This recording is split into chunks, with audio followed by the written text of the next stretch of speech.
السلام علیکم پیارے بچوں، آج ہم سبق غزوہ خیبر کی مشق کا سوال نمبر 1 پڑھیں گے۔ سوال نمبر 1 ہے، غزوہ خیبر کا پس منظر کیا تھا؟ پس منظر یعنی منظر کے پیچھے، پس دیوار دیوار کے پیچھے، پس پردہ پردے کے پیچھے، تو اسی طرح پس منظر یعنی منظر کے پیچھے۔ اس سوال کے بارے میں آج کے سبق میں ہم پڑھیں گے۔ پیارے بچوں، آپ کی اسلامیات کی کتاب کے صفحہ نمبر 38 پر آپ دیکھیں تو یہ شروع میں پہلی لائن سے اس سوال کا جواب شروع ہوتا ہے یہاں سے۔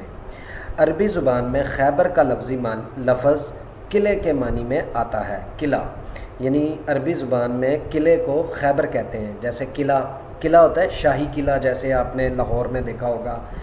یہ قلعہ ایک بہت بڑی عمارت ہوتی ہے جس کے اندر فوجی یا جنگجو کسی بھی شہر کے یعنی ارد گرد کسی بھی جگہ پر قلعہ دفاع کے لیے، جنگ کے لیے، لڑائی کے لیے یہ قلعے بنائے جاتے ہیں، اور ان کی کافی موٹی موٹی دیواریں ہوتی ہیں اور کافی اونچی دیواریں ہوتی ہیں۔ ان دیواروں پر اور ان قلعوں پر فوجی یا جنگجو یا چوکیدار یا پہرہ دار کھڑے ہوتے ہیں جو کہ دشمن کے نقل و حرکت پر نظر رکھتے ہیں۔ چونکہ قلعے کی دیواریں کافی اونچی اور موٹی اور مضبوط ہوتی ہیں، یہ قلعے بنانے کا مقصد ہی یہی ہوتا ہے کہ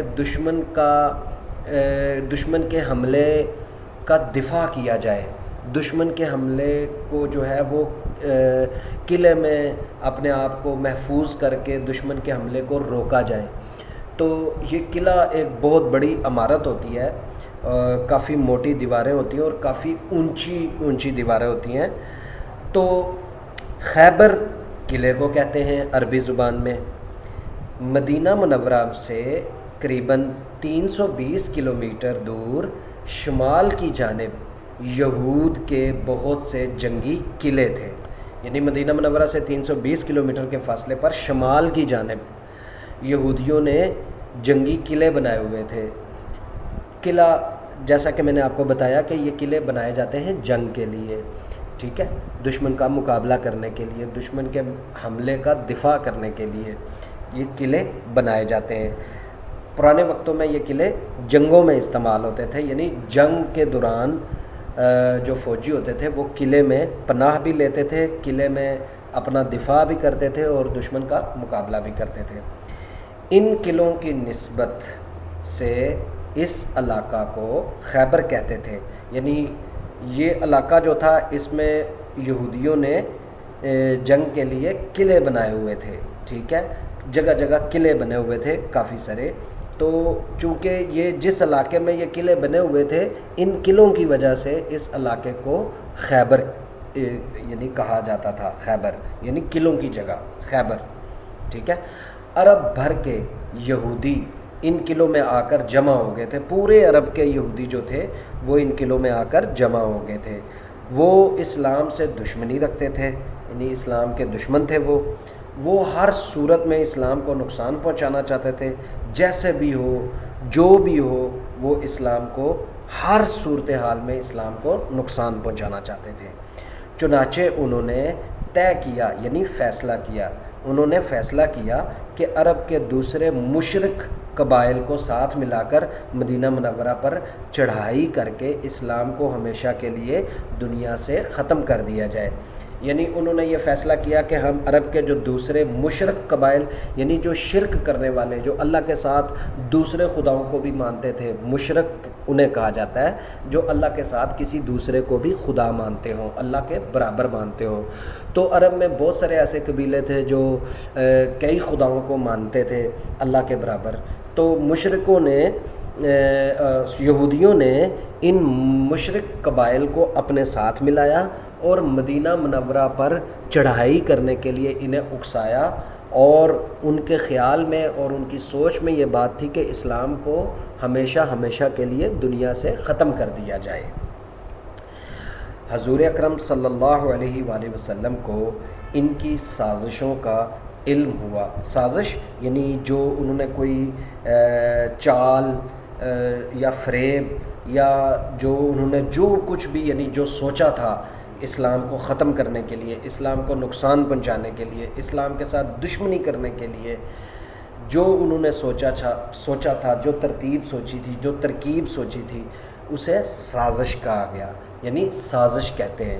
یعنی کسی کے بارے میں، کسی کو نقصان پہنچانے کے بارے میں آپ جو پلاننگ کرتے ہیں، جو سوچتے ہیں، جو خیال رکھتے ہیں، جو پورا پلان تیار کرتے ہیں، اصل میں وہ سازش ہوتی ہے، ٹھیک ہے۔ تو سازش جو تھی، جو یہودیوں نے جو سازش کی تھی مسلمانوں کو ختم کرنے کی، اسلام کو ختم کرنے کی، مشرک قبائل کو ساتھ ملا کر، اس سازش کا علم آپ صلی اللہ علیہ وآلہ وسلم کو ہو گیا، یعنی اللہ کی طرف سے آپ صلی اللہ علیہ وآلہ وسلم کو اس طرح کی باتوں کا علم ہو جاتا تھا۔ تو آپ صلی اللہ علیہ وآلہ وسلم نے محرم سن 7 ہجری میں، یعنی جب آپ صلی اللہ علیہ وآلہ وسلم ہجرت کر کے مدینہ منورہ آگے تھے، اس کے 7 سال بعد محرم کے مہینے میں خود ان کا قلع کما کرنے کا ارادہ فرمایا۔ یعنی آپ صلی اللہ علیہ وآلہ وسلم نے 7 ہجری میں محرم کے مہینے میں آپ صلی اللہ علیہ وآلہ وسلم نے خود فیصلہ فرمایا کہ ان کا قلع کما کیا جائے، یعنی خود آپ صلی اللہ علیہ وآلہ وسلم ان کا قلع کما کرنا چاہتے تھے۔ قلع کما کرنا یعنی ان کا خاتمہ کرنا، قلع کما یعنی ان کا خاتمہ کرنا، ان کو سبق سکھانا، ان کو ختم کرنا۔ کسی کا خاتمہ کرنا یعنی قلع کما کرنا، خاتمہ کر دینا، ٹھیک ہے۔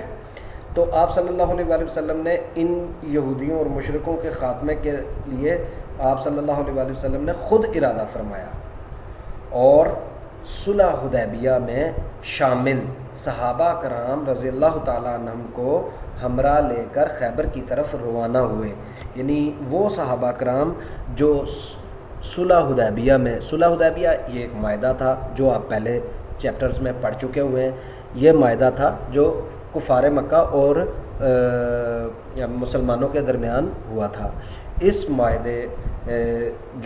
معاہدے میں جو صحابہ کرام شامل تھے آپ صلی اللہ علیہ وآلہ وسلم کے ساتھ، آپ نے ان کو ساتھ لیا اور خیبر کی طرف روانہ ہوئے۔